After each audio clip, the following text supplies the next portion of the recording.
Gardening ना सिर्फ एक हॉबी नहीं है, ये एंग्जाइटी, डिप्रेशन, मेंटल हेल्थ की जितनी प्रॉब्लम्स है उनका एक बहुत ही कारगर सोल्यूशन है। कैसे? अगर आप पौधों से कुछ सीखो ना फिलोसॉफिकली, तो बहुत कुछ सिखाते हैं पौधे। एक उपनिषद है मांडुक्य उपनिषद, वो बात करता है हमारी अवेयरनेस की 4 डिफरेंट फेजेस की या अलग अलग फेज की, जिसमें से हम लोग ज़्यादातर लोग सिर्फ 3 ही फेज़ को यूज़ कर पाते। जैसे फॉर एग्जांपल आपके अवेयरनेस या आपकी कॉन्शियसनेस, आप जाग रहे होते हो वेकिंग स्टेट, सो रहे होते हो डीप स्लीप, और ड्रीमिंग स्टेट, तीसरी होती है ड्रीमिंग।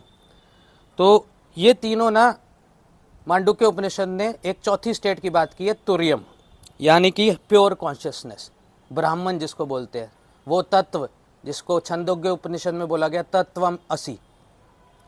तो होता क्या है, उन्होंने, हम सब ओम ओम की बात करते हैं, ओम का असली मतलब मांडुक्य उपनिषद ने समझाया। ओम की जो 3 ब्रांचेज है, फर्स्ट लूप यानी वेकिंग स्टेट, सेकंड लूप यानी कि ड्रीमिंग स्लीप, और ये थर्ड लूप यानी कि डीप स्लीप, जिसमें आप सपने भी नहीं देखते, बिल्कुल डीप स्लीप होती है। फिर उसके ऊपर चंद्र बिंदु आती है, वो रिप्रेजेंट करती है माया को, यानी कि मिथ्या, जो हम सारे प्रपंच कर रहे हैं ना। और फिर उसके ऊपर एक डॉट होता है, उसे कहा गया तुरियम। हम सबको फोकस करना चाहिए ये तुरियम के, इसी को बुद्ध ने अवेकनिंग बोला है, या बोधिसत्वा बोला है, या मोक्ष बोला है। तो होता क्या है, आप पौधों से कैसे सीख सकते हो, 2 ओम की ध्वनि के बीच में ना एक साइलेंस होता है, उस साइलेंस के बिना आप ओम को बोल ही नहीं सकते, और ओम का कोई मतलब ही नहीं है। तो साइलेंस से ही ओम क्रिएट होता है, और साइलेंस में ही ओम मिल जाता है। ये उस स्क्रीन की तरह है जिस पे मूवी चलती है, लेकिन मूवी से अछूती रहती। इसीलिए तुरियम या ये कॉन्शियसनेस, माया में जो कुछ हो रहा होता है इससे कोई मैटर नहीं करता। इसका मतलब जितने इमोशंस आप फील करते हो, they are only energy in motion, temporarily, बस वो फिल्म की तरह स्क्रीन पे आते हैं, वो आपके अंदर हो रहे हैं, ना आपके साथ हो रहे हैं। हम इमोशंस के अपनी कंडीशनिंग, जो हमें बचपन से कंडीशनड माइंड है, बस उसी को यूज़ करके इमोशन से रिएक्ट करते रहते हैं। तो अगर हम इस कॉन्शियसनेस को समझे ना, तो हम एक विटनेस की तरह अपने इमोशंस को देखेंगे, और फिर हम रिएक्ट करने की जगह रिस्पॉन्ड करना शुरू करेंगे। तो फिर हमें कोई एंग्जाइटी, डिप्रेशन नहीं होगा। अब जैसे इस पौधे की बात करें, ये ओम का वो साइलेंस है, जैसे ये सीड्स, यहाँ से सारी कहानी शुरू हुई।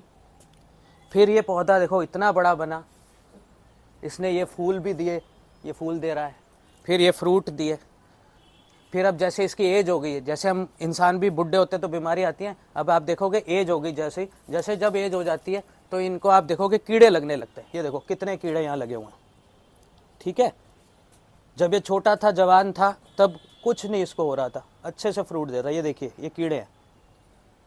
हम लोग नीम ऑयल यूज़ करते हैं, फिर जैसे हम बुढ़ापे में दवाइयाँ देते हैं, ऐसे हम नीम ऑयल का स्प्रे यूज़ करते हैं।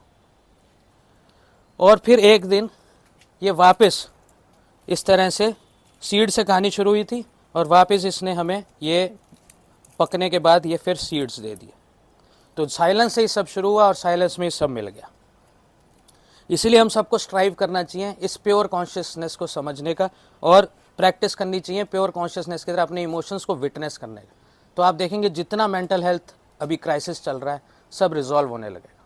इसीलिए हमें साइंटिफिकली भगवत गीता, अष्टावक्र गीता, मांडुक्य उपनिषद, छंदोग्य उपनिषद और वेदांत को यूज़ करना चाहिए। शंकराचार्य ने अद्वैतवाद की बात की है, इसी को हमें असली तरह यूज़ करना चाहिए, रादर देन हम रिलीजन के गुलाम हो। रिलीजन को हमें अपना यूज़ के लिए, मेंटल हेल्थ क्राइसिस को ठीक करने के लिए और अपनी प्रॉब्लम्स को सॉल्व करने के लिए यूज़